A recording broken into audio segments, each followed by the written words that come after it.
Antes de contar a minha real história do meu caro amigo Brás Cubas,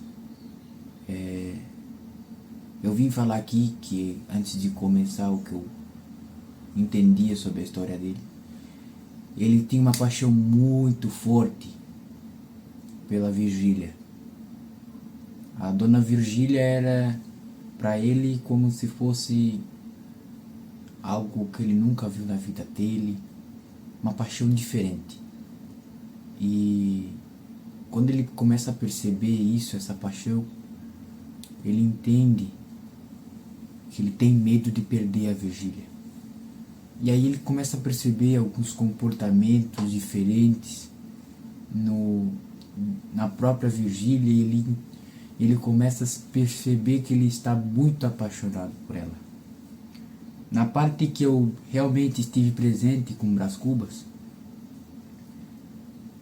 ele começa entendendo, começa compreendendo como a vida ela é breve.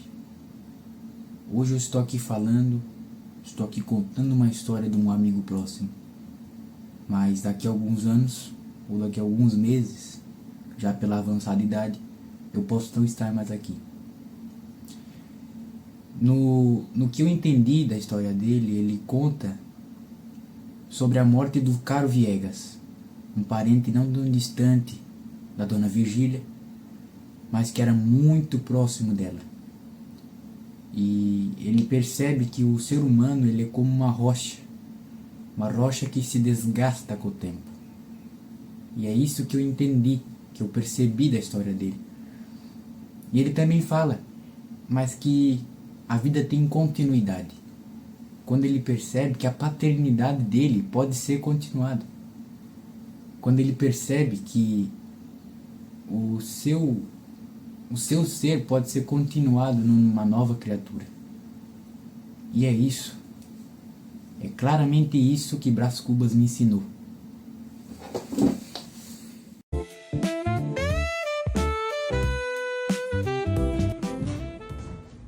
Ei, você aí. Hoje iremos falar sobre Memórias Póstumas de Brás Cubas, de Machado de Assis. Bom, senta que lá vem a história. Bom, Quicas Boas. Ele relata um valor de filosofia no livro, como se fosse o humanismo. Ao observar dois cachorros lutando por um osso sem carne, ou até por uma carne, ali ele se vê numa luta entre os dois animais, dizendo que a vida é como se fosse uma luta. Além disso, ele exalta como se fosse um homem, passando fome. A mesma coisa com os animais também.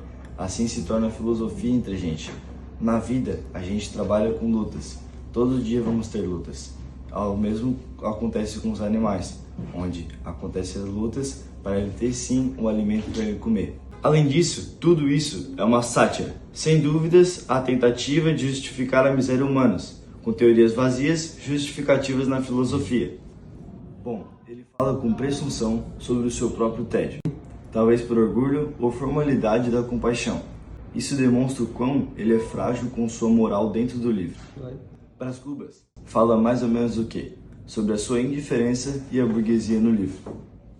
Quando Brás Quincas fala sobre o debate entre os cães, ele está se referindo a quando os cães foram caçar os ossos e os ossos sem carne. Ele está se referindo à fome humana. Bom, eles falam sobre o egoísmo e a hipocrisia, que disfarça um pouco dessa desigualdade entre palavras bonitas.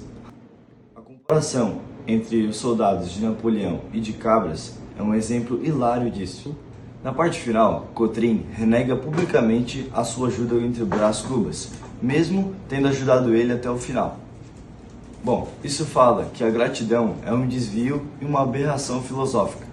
Bom, isso ironiza a falta de reconhecimento e relações humanas entre o livro.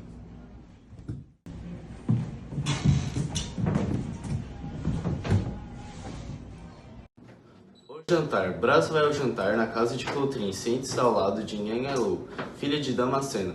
Ela é bonita e canta bem, mas Brás não se interessou muito em Sabina, irmã de Coutrin, sugere que seria uma boa noiva para ele, e o que deixa desconfortável A causa secreta. Vigília está grávida, mas fica incomodando com o tema. Brás pensa que ele sente-se culpado, mas ele descobre que é apenas o medo da perda e dos hábitos. As flores do estanho. Vigília sofreu um aborto, a notícia vem por Lobo News, que age com frieza. Brás reflete sobre o fim das esperanças paternas, numa cena simbólica. A carta anônima. Lobo News recebe uma carta anônima denunciando o caso de Brás e Vigília. Ela nega tudo, finge indignação e consegue enganar o marido. Brás não entende, nota que ela parece tranquila demais, sem remorso, o que incomoda ele. Entre a boca e a testa. Brás tenta beijar Vigília, mas ela recua. Ele reflete sobre esse gesto e o que simboliza desconfiança, saciedade ou ressentimento. É um momento carregado de significativo, emocionalmente e simbólico.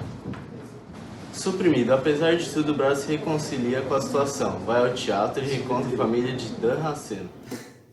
Brás Cubas reencontra Vigília, uma antiga paixão. Ela, agora casada com Lobos Neves, um político importante. Apesar de casada, ela e Brás ainda sentem uma tremenda atração um pelo outro e começam a flertar, mesmo sabendo que isso é proibido e perigoso.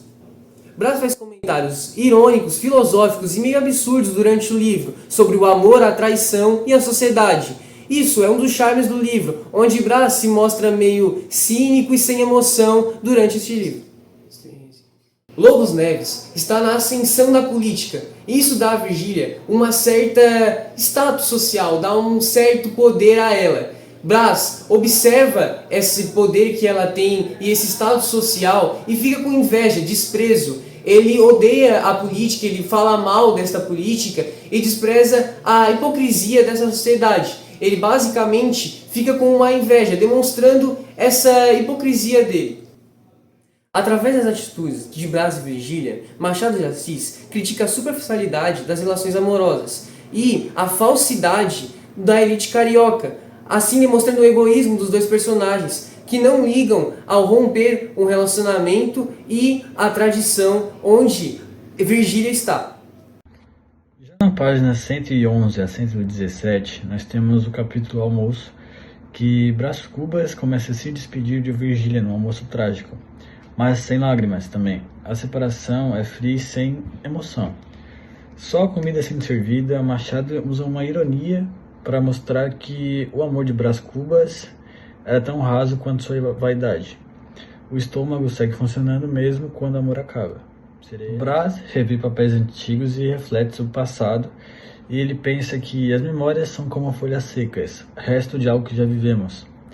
Lembrar não é viver, reviver. É encenar, então ele acaba criticando o ato humano de romantizar o passado. Até nossas lembranças são vaidosas, no caso. Já Quincas Borba apresenta sua filosofia maluca, o humanismo, né? Uma sátira das doutrinas científicas, justifica a guerra, dor, egoísmo como boas para a humanitas. É uma crítica genial à filosofia que ignora a ética usando uma lógica clínica e absurda. Já Brás, sente um novo impulso de vida e volta à ideia de criticar o emplasto, um remédio mirabolante que nunca se concretiza. Representa sua vaidade vazia, que quer glória sem esforço, a fama sem mérito. Temos um capítulo de pausa, que o narrador solta frases filosóficas, secas e provocativas. Um exemplo é: matamos o tempo nos enterra. É um respiro irônico que convida o leitor a rir do absurdo da existência. Brás cogita ter filhos mais por vaidade do que por afeto, e Quincas Borba aparece de novo distorcendo o evangelho para justificar abusos pelo bem do humanitas. Uma crítica à manipulação da moral e da religião. Basicamente, finalizando, nossas partes são essas, e é isso.